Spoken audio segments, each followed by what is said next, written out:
ದರ್ಶನ್ ಕೇಸಿನಲ್ಲಿ 14ನೇ ಆರೋಪಿ ಆಗಿರುವ ಪ್ರದೋಷ್ ರಾವ್ ಮಾಫಿ ಸಾಕ್ಷಿ ಆಗೋದಕ್ಕೆ ಅಪ್ರೂವರ್ ಆಗೋದಕ್ಕೆ ಒಪ್ಕೊಂಡಿದ್ದಾರೆ. ದರ್ಶನ್ ಜೈಲಿಂದ ಹೊರಗೆ ಬಂದ ಮೇಲೆ ಅವರಿಗೆ ರಾಜಕೀಯಕ್ಕೆ ತಗೊಬಂದು ಮುಖ್ಯಮಂತ್ರಿ ಮಾಡೋಣ ಅಂತ ಓಡಾಡ್ತಿದ್ರು. ಬೇರೆ ಬೇರೆ ರೀತಿಯ ಸ್ಟ್ರಾಟಜಿ, ಸೀರಿಯಸ್ ಸ್ಟ್ರಾಟಜಿ, ನೀವು ನಂಬಲ್ಲ, ಸೀರಿಯಸ್ ಆದ ಸ್ಟ್ರಾಟಜಿ ನಡೀತದೆ. ಇಡೀ ದೇಶದಲ್ಲಿ ಭಾಳ ದೊಡ್ಡ ದೊಡ್ಡ ಸ್ಟ್ರಾಟಜಿಸ್ಟ್ ಅಂತ ಯಾರ್ಯಾರು ಕಲ್ಸ್ಕೊಂಡಿದ್ದಾರೆ. ಕರ್ನಾಟಕ ಪಾಲಿಟಿಕ್ಸ್ ಒಳಗಡೆ ಬದಲಾವಣೆಯ ವಿಚಾರಕ್ಕೆ ಸಂಬಂಧಪಟ್ಟ ಹಾಗೆ ದರ್ಶನ್ನ ತಲೆಗೆ ಇಟ್ಕೊಂಡು ವರ್ಕ್ ಮಾಡ್ತಾ ಇದ್ದಾರೆ. ಹೆಂಗೋ ಈ ಕೇಸ್ನಲ್ಲಿ ದರ್ಶನ್ ಹೊರಗೆ ಬಂದೇ ಬರ್ತಾರೆ. ದರ್ಶನ್ ಈ ಕೊಲೆಯಲ್ಲಿ ಭಾಗಿಯಾಗಿಲ್ಲ, ಸಿಟ್ಟಲ್ಲಿ ಒಂದಿಷ್ಟು ಮೂಮೆಂಟ್ ಮಾಡಿರ್ಬೋದು, ಬಟ್ ಕೊಲೆ ಮಾಡಿದ್ದು ಇವರಲ್ಲ, ಬೇರೆ ಯಾರೋ ಮಾಡಿದ್ದು, ಅದು ಪ್ರೂವ್ ಆಗ್ತದೆ. ಹೊರಗೆ ಬಂದ ಮೇಲೆ ಅವರನ್ನು ಪರ್ಯಾಯ ರಾಜಕೀಯ ಶಕ್ತಿಯಾಗಿ ಬಳಸ್ಕೊಂಡು ಮುಖ್ಯಮಂತ್ರಿ ಕ್ಯಾಂಡಿಡೇಟ್ ಅಂತ ಅವರನ್ನು ಬಿಂಬಿಸಿ ಆ ಮೂಲಕ ವರ್ಕೌಟ್ ಆಗ್ತದೆ. ಜನ್ಜಿ ಮೂಮೆಂಟು ದರ್ಶನ್ಗೆ ಬಹುಪರಕ್ಕೆ ಹಾಕುತ್ತೆ. ತನ್ನ ಪಾತ್ರವೇ ಇಲ್ಲದೆ ಯಾರೋ ಒಬ್ಬ ಕಿಡಿಗೇಡಿ ತನ್ನ ಪ್ರೇಯಸಿನೋ ಗೆಳತಿನೋ ಅವ್ರು ಕೆಡ್ತಾ ಮೆಸೇಜ್ ಮಾಡಿದ್ದಕ್ಕೆ ಸಿಟ್ಟಾಗಿ ಕರೆಸ್ಕೊಂಡಿದ್ದ. ಬಟ್ ಜೊತೆಗಿದ್ದ ಹುಡುಗರು ಅವನನ್ನು ಕೊಲೆ ಮಾಡಿದ್ರು. ಸುಮ್ಮನೆ ನಮ್ಮ ಬಾಸ್ ವರ್ಷಗಟ್ಟಲೆ ಜೈಲಿದ್ರು. ಈ ಅನುಕಂಪದ ಆಧಾರದಲ್ಲಿ ದರ್ಶನ್ನ ಹೈಲೈಟ್ ಮಾಡಿ ವರ್ಕೌಟ್ ಮಾಡ್ಕೋಬಹುದು ಅನ್ನುವಂಥ ಸ್ಟ್ರಾಟಜಿಗಳು ನಡೀತವೆ. ಆದರೆ ಇದೇ ಸಂದರ್ಭದಲ್ಲಿ ಮಾಫಿ ಸಾಕ್ಷಿ ಪ್ರದೋಷ್ ರಾವ್ ಯಾವ ರೀತಿಯಲ್ಲಿ ಮಾಫಿ ಸಾಕ್ಷಿ ಹೇಳ್ಬೋದು, ಅದು ದರ್ಶನ್ಗೆ ವರದಾನ ಆಗುತ್ತೋ ಇಲ್ಲ ಮಾರಕ ಆಗುತ್ತೋ. ಹಲೋ ನಮಸ್ಕಾರ. ದರ್ಶನ್ ಪ್ರಕರಣದ ಬಗ್ಗೆ ಮಾತಾಡಿ ನಾನು 1 ವರ್ಷ ಆಯಿತು. ಆದರೆ ಇವತ್ತು ದರ್ಶನ್ ಪರಿಸ್ಥಿತಿ ಇನ್ನಷ್ಟು ಕೆಟ್ಟ ಸ್ಥಿತಿಗೆ ತಲುಪೋದು ಖಚಿತ ಎಂಬ ಮಾಹಿತಿ ಬರ್ತಾ ಇದೆ. ಹಾಗಾಗಿ ಮಾತಾಡಬೇಕಾಗಿದೆ. ದರ್ಶನ್ ಕೇಸಿನಲ್ಲಿ 14ನೇ ಆರೋಪಿ ಆಗಿರುವ ಪ್ರದೋಷ್ ರಾವ್ ಮಾಫಿ ಸಾಕ್ಷಿ ಆಗೋದಕ್ಕೆ ಅಪ್ರೂವರ್ ಆಗೋದಕ್ಕೆ ಒಪ್ಕೊಂಡಿದ್ದಾರೆ. ಮಾಫಿ ಸಾಕ್ಷಿ ಅಂದ್ರೆ ಏನು, ಅಪ್ರೂವರ್ ಆಗೋದಂದ್ರೆ ಏನು, ಅದರ ಬಗ್ಗೆ ಒಂದಿಷ್ಟು ಕಾನೂನಾತ್ಮಕ ಮಾಹಿತಿಗಳನ್ನು ತಿಳಿಸೋದಕ್ಕಿಂತ ಮುಂಚಿತವಾಗಿ ದರ್ಶನ್ ಪರಿಸ್ಥಿತಿ ನೆನೆಸ್ಕೊಂಡ್ರೆ ದುಃಖ, ಬೇಜಾರು ಈ ಥರದ್ದೇನೋ ನನಗಾಗಲ್ಲ. ಯಾಕಂದರೆ ಒಂದು ಕೊಲೆ ಪ್ರಕರಣದಲ್ಲಿ ಅವ್ರು ಒಳಗೋಗಿರೋದು. ರೇಣುಕಾಸ್ವಾಮಿ ಅಂತ ಆ ಮನುಷ್ಯ ಕೂಡ ಒಳ್ಳೆಯವನೋ ಕೆಟ್ಟವನೋ ಗೊತ್ತಿಲ್ಲ, ಕೊಲೆ ಆಗಿದ್ದಾನೆ.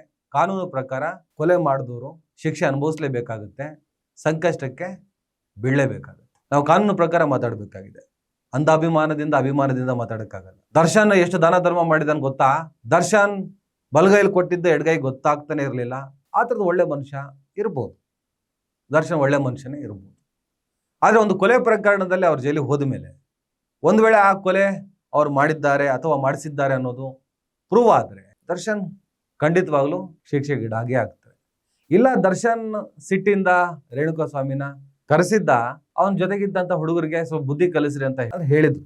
ಆದರೆ ಅವ್ರ ಜೊತೆಗಿದ್ದ ಹುಡುಗರು ಬುದ್ಧಿ ಕಲಿಸುವಂಥ ಬರದಲ್ಲಿ ನಶೆಯಲ್ಲಿ ರೇಣುಕಾಸ್ವಾಮಿಗೆ ಸಿಕ್ಕಾಪಟ್ಟೆ ಹೊಡೆದು ಸಾಯಿಸ್ಬಿಟ್ರು. ಆಮೇಲೆ ಆ ಬಾಡಿನ ತೆಗೆದು ಯಾವುದೋ ಕಾಲುವೆ ಹತ್ರ ಬಿಸಾಕಿದ್ರು. ಆಮೇಲೆ ನಾಯಿ ಕಚ್ಚಿ ಆ ಬಾಡಿನ ವಿರೂಪಗೊಳಿಸ್ತು. ಈ ಥರ ಏನೆಲ್ಲ ಮಾತಾಡ್ತಾ ನಾವು ಹೋಗ್ಬೋದು. ಆದರೆ ಈ ಅಪ್ರೂವರ್ ಮಾಫಿ ಸಾಕ್ಷಿ ದರ್ಶನ್ ಪ್ರಕರಣದಲ್ಲಿ 14ನೇ ಆರೋಪಿ ಪ್ರದೋಷ್ ರಾವ್ ಹೇಳಿದ್ದಾನಂತ ಪ್ರಾಸಿಕ್ಯೂಷನ್ ಕೋರ್ಟ್ಗೆ ಸೂಚನೆ ಕೊಟ್ಟಿದೆ. ಕೋರ್ಟ್ ಪರ್ಮಿಷನ್ ಕೊಟ್ಟರೆ ಆತ ಮಾಫಿ ಸಾಕ್ಷಿ ಆಗ್ತಾನೆ. ಮಾಫಿ ಸಾಕ್ಷಿ ಅಂದರೆ ಒಂದು ಕೊಲೆ ಕೇಸ್ನಲ್ಲಿ ಒಂದು 4-5 ಜನ ಭಾಗಿಯಾಗಿರ್ತಾರಂತ ಇಟ್ಕೊಳ್ಳಿ. ಆ ಪೈಕಿ ಒಬ್ಬ ಉಳಿದ ಆರೋಪಿಗಳ ಬಗ್ಗೆ ತಾನೇನಾದರೂ ಆ ಕೊಲೆಯಲ್ಲಿ ಭಾಗಿಯಾಗಿಲ್ಲದೆ ಆ ಕೊಲೆಯಲ್ಲಿ ಬೇರೆ ಬೇರೆ ರೀತಿಯಲ್ಲಿ ಪಾತ್ರವನ್ನು ವಹಿಸಿದ್ದರೆ, ನಾನು ಚುಚ್ಚಿಲ್ಲ, ನಾನು ಕೊಚ್ಚಿಲ್ಲ, ಆದರೆ ಆ ಕೊಲೆ ಕೇಸ್ನಲ್ಲಿ, ಆ ಕೊಲೆ ಪ್ರಕರಣದಲ್ಲಿ, ಆ ಕೊಲೆ ಘಟನೆ ಆಯ್ತಲ್ಲ, ಅಲ್ಲಿ ನಾನಿದ್ದೆ, ಅವ್ರ ಜೊತೆಗೆ ಸೇರ್ಕೊಂಡಿದ್ದೆ, ಬಟ್ ನಾನೇನೋ ಮಾಡಲಿಲ್ಲ, ಮಾಡಿದವರೆಲ್ಲ ಇವರೇ, ಅದಕ್ಕೆ ನಾನೇ ಸಾಕ್ಷಿ. ಆ ಆರೋಪಿಗಳ ಪೈಕಿ ಒಬ್ಬನಾದಂತಹ ಒಬ್ಬ ವ್ಯಕ್ತಿ ಅಪ್ರೂವರ್ ಆಗಿ ಕೋರ್ಟ್ ಪರ್ಮಿಷನ್ ತಗೊಂಡು ಪೊಲೀಸರ ಮುಂದೆ ಸ್ಟೇಟ್ಮೆಂಟ್ ಕೊಟ್ಟರೆ ಏನೂ ಯೂಸ್ ಆಗಲ್ಲ. ಕೋರ್ಟ್ ಮುಂದೆ ಇದನ್ನೆಲ್ಲ ಹೇಳಿದಾಗ ಆತನಿಗೆ ಶಿಕ್ಷೆಯಿಂದ ವಿನಾಯಿತಿ, ಬಿಡುಗಡೆ ಆಗುವಂತಹ ಸಾಧ್ಯತೆನೂ ಜಾಸ್ತಿ ಇದೆ. ಶಿಕ್ಷೆ ಪ್ರಮಾಣ ಕಡಿಮೆ ಆಗುವಂಥ ಸಾಧ್ಯತೆ ಬಹುತೇಕ ಅಲ್ಲಿಗೆ ನಿಲ್ಲುತ್ತೆ. ಶಿಕ್ಷೆಯಿಂದ ಸಂಪೂರ್ಣವಾಗಿ ಆತ ಹೊರಗೆ ಬರದೇ ಇದ್ರು ಕೂಡ ಈ ಕೊಲೆ ಪ್ರಕರಣದಲ್ಲಿ ಯಾರಿಗಾದ್ರೂ 10 ವರ್ಷ ಜೈಲು ಶಿಕ್ಷೆ ಆಯ್ತು ಅಂತ ಇಟ್ಕೊಳ್ಳಿ, ಇವನು ಒಂದು 2-3 ವರ್ಷ ಜೈಲು ಶಿಕ್ಷೆ ಆಗ್ಬೋದು. ಹಾಗಾಗಿ ಮಾಫಿ ಸಾಕ್ಷಿಗಳು ಬಹುತೇಕ ಕೇಸ್ಗಳಲ್ಲಿ ಆಗಾಗ ಬರ್ತಾ ಇರ್ತಾರೆ. ದರ್ಶನ್ ಪ್ರಕರಣದಲ್ಲಿ ದರ್ಶನ್ ಕೊಲೆ ಮಾಡಿದ್ದಾರಾ ಇಲ್ವಾ, ಈ ಥರದ ವಾದ ವಿವಾದಗಳು ನಡೀತಾ ಇದ್ದಾವೆ. ಈ ಮಧ್ಯೆ ಬೇಲಿಂದ ಹೊರಗೆ ಬರ್ತಾರೆ.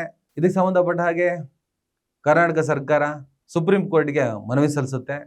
ಸುಪ್ರೀಂ ಕೋರ್ಟ್ ಅವರ ಬೇಲನ್ನು ರದ್ದು ಮಾಡಿ ಈಗಾಗಲೇ ಜೈಲಿಗೆ ಕಳಿಸಿ 1 ವರ್ಷ ಆಗ್ತಾ ಬಂತು. ಹೆಚ್ಚಿಗೆ 1 ವರ್ಷ ಆಯ್ತು ಅನ್ಸುತ್ತೆ.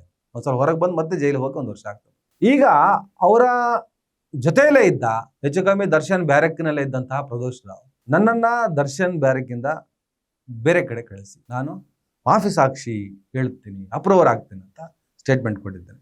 ಒಂದು ವೇಳೆ ಪ್ರದೋಷ್ ರಾವ್ ಮಾಫಿ ಸಾಕ್ಷಿಗೆ ಕೋರ್ಟ್ ಅನುಮತಿ ಕೊಡುತ್ತೆ, ಆಲ್ಮೋಸ್ಟ್ ಕೊಡಲೇಬೇಕು, ಅದೇ ಕಾನೂನು. ಅವನೇನಾದ್ರೂ ಕೋರ್ಟಿಗೆ ಹೋಗ್ಬಿಟ್ಟು ಮಾಫಿ ಸಾಕ್ಷಿ ಹೇಳಿದ್ರೆ ಯಾವ ಥರ ಹೇಳ್ಬೋದು? ಇಲ್ಲೂ ಕೂಡ ಪ್ರಶ್ನೆಗಳಿದ್ದಾವೆ. ಎರಡು ರೀತಿಯ ಸಾಧ್ಯತೆ ಇದೆ.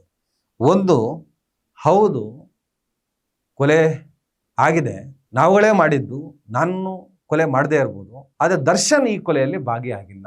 ಪವಿತ್ರ ಗೌಡ ಅವರಿಗೆ ಅಸಭ್ಯವಾದಂತಹ ಮೆಸೇಜ್ ಮಾಡ್ತಿದ್ದಂಥ ರೇಣುಕಾಸ್ವಾಮಿ ಮೇಲೆ ದರ್ಶನ್ ಸಿಟ್ಟಾಗಿದೆ. ಹಾಗೆ ಅವನನ್ನ ದರ್ಶನ್ ಫ್ಯಾನ್ಸ್ ಅಸೋಸಿಯೇಷನ್ ಚಿತ್ರದುರ್ಗ ಅವನ ಮೂಲಕ ಪತ್ತೆ ಹಚ್ಚಿ ಅವನನ್ನ ಪಟ್ಟಣಗೆರೆ ಶೆಡ್ಗೆ ಕರೆಸಿ ನಾವು ಸರಿ ಹೊಡೆದ್ವಿ. ದರ್ಶನ್ ಕೂಡ ಬಂದು ಹೊಡೆದ್ರು. ಆದರೆ ಅವನೇನೋ ಸತ್ತೋಗಿರ್ಲಿಲ್ಲ.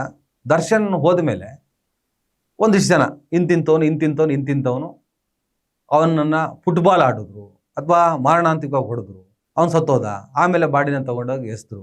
ಇದ್ಯಾವುದು ಕೂಡ ದರ್ಶನ್ಗೆ ಗೊತ್ತಿಲ್ಲ. ದರ್ಶನ್ ಹೊಡೆದು ಬಡ್ದು ಬಿಟ್ಟು ಬನ್ನಿ ಅವನನ್ನ ಅವನ ಊರಿಗೆ, ಇಲ್ಲ ಆಸ್ಪತ್ರೆ ಸೇರಿಸಿ ಅಥವಾ ಏನೋ ಒಂದು ಹೇಳಿದ್ರು, ಇದೇ ನಡೆದಂಥ ಘಟನೆ ಅಂತೇನಾದರೂ ಸ್ಟೇಟ್ಮೆಂಟ್ ಕೊಟ್ಟರೆ ದರ್ಶನ್ ಈ ಕೇಸಿನಿಂದ ಹೊರಗೆ ಬರುವ ಸಾಧ್ಯತೆ ಜಾಸ್ತಿ. ಒಂದು ವೇಳೆ ಇಲ್ಲ ಸ್ವಾಮಿ, ಈ ಕೊಲೆಯಲ್ಲಿ ನಾನು ಭಾಗವಹಿಸಿದ್ದೆ, ಆದರೆ ಹೊಡೆಯೋದು ಬಡಿಯೋದು ಮಾಡಲಿಲ್ಲ, ಕೊಂದವರು ಇಂತಿಂತವರು, ದರ್ಶನ್ ಕೂಡ ಈ ಕೊಲೆಯಲ್ಲಿ ಭಾಗವಹಿಸಿದ್ರು, ದರ್ಶನ್ನೇ ಕೊಲೆ ಮಾಡಿದ್ದು ಅಥವಾ ದರ್ಶನ್ ಕಣ್ಣಳತೆಯಲ್ಲಿ ಈ ಕೊಲೆ ನಡೆದಿದ್ದು, ಈ ಥರದ್ದು ಏನಾದರೂ ಸ್ಟೇಟ್ಮೆಂಟ್ ಕೊಟ್ಟರೆ ದರ್ಶನ್ಗೆ ಸಂಕಷ್ಟ ಕಟ್ಟಿಟ್ಟ ಬುದ್ಧಿ. ಈಗ ಹೊರಗಿನಿಂದ ಬರುವಂಥ ಸಾಕ್ಷಿಗಳು, ನಾನು ಪ್ರತ್ಯಕ್ಷ ಕಂಡೆ, ನಾನು ಅಲ್ಲಿದ್ದೆ, ನಾನು ಇಲ್ಲಿದ್ದೆ, ಏನೇ ಹೇಳಿದ್ರು ಕೂಡ ಈ ಕೊಲೆ ಒಳಗಡೆ ಸಂಬಂಧಪಟ್ಟಂತಹ ಮೂರನೇ ವ್ಯಕ್ತಿಯ ಸಾಕ್ಷಿಗಳು ಅನೇಕ ಎವಿಡೆನ್ಸು, ಕ್ರಾಸು, ಬೇರೆ ಬೇರೆ ರೀತಿಯ ಸಂದರ್ಭಗಳಲ್ಲಿ ಕೋರ್ಟ್ನಲ್ಲಿ ಬಿದ್ದು ಹೋಗುವಂಥ ಸಾಧ್ಯತೆ ಇರ್ತದೆ. ಆದರೆ ಮಾಫಿ ಸಾಕ್ಷಿ ಹೆಚ್ಚು ಕಮ್ಮಿ ಫಿಕ್ಸ್ ಆಗುವಂಥ ಸಾಧ್ಯತೆ ಇದೆ. ಈ ಬೇಲ್ ವಿಚಾರದಲ್ಲೇ ದರ್ಶನ್ಗೆ ಒಂದು ಒಳ್ಳೆಯ ರೀತಿಯ ಕಾಲ ಕೂಡ ಬರಲೇ ಇಲ್ಲ. ಅಂದಮೇಲೆ ಈ ಮಾಫಿ ಸಾಕ್ಷಿಗಳೆಲ್ಲ ಬಂದುಬಿಟ್ರೆ ದರ್ಶನ್ ಪರ್ಮನೆಂಟ್ ಆಗಿ ಫಿಕ್ಸ್ ಆಗೋದು ಖಚಿತ. ಕೆಲವು ಮೀಡಿಯಾಗಳು, ತಲೆ ಇಲ್ದಿರುವಂಥ ಮೀಡಿಯಾಗಳು ಅಥವಾ ಕೆಲವರು ತಲೆ ಇಲ್ದಿರುವಂಥ ರೈಟರ್ಗಳು ಬರೀತಾ ಇದ್ರು. ಮೊನ್ನೆ ರಾಮನಗರದಲ್ಲಿ ಒಂದು ಫಂಕ್ಷನ್ ಆಯಿತು. ಮುಖ್ಯಮಂತ್ರಿ ಡಿ ಕೆ ಶಿವಕುಮಾರ್ ಅವರು ಮಾತಾಡಬೇಕು ಅಂತ ಹೊರಟಾಗ ದರ್ಶನ್ ಅಭಿಮಾನಿಗಳು ಡಿ ಬಾಸ್ ಅಂತ ಕೂಗ್ತಾ ಇದ್ರು. ನಮಸ್ಕಾರ. ಆಯ್ತು, ನಿಮ್ಮ ಭಾವನೆ ನನಗೆ ಅರ್ಥ ಆಗಿದೆ. ಡಿ ಬಾಸ್ ಬಗ್ಗೆ ಮಾತಾಡ್ತಾ ಇದ್ದೀರಿ, ಅವೆಲ್ಲ ಪಬ್ಲಿಕ್ ಅಲ್ಲಿ ಮಾತಾಡಕ್ಕಾಗಲ್ಲ, ತಾಳ್ಮೆಯಿಂದ ಇರಿ. ಅವರನ್ನು ಸಂಭಾಳಿಸುವಂಥ ಪ್ರಯತ್ನವನ್ನ ಡಿ ಕೆ ಶಿವಕುಮಾರ್ ಮಾಡಿದ್ರು ಕೂಡ ಯಾಕೆ ಅವರು ಕಂಟ್ರೋಲ್ ಸಿಗದೆ ಮತ್ತೆ ಡಿ ಬಾಸ್ ಅಂತೇಳಿ ಡಿ ಕೆ ಶಿವಕುಮಾರ್ಗೆ ಸಿಟ್ಟು ಬರ್ಸಿದ್ರು. ಅವ್ರು ಹೋಗಿ ಕೂತ್ಕೊಂಡ್ರು.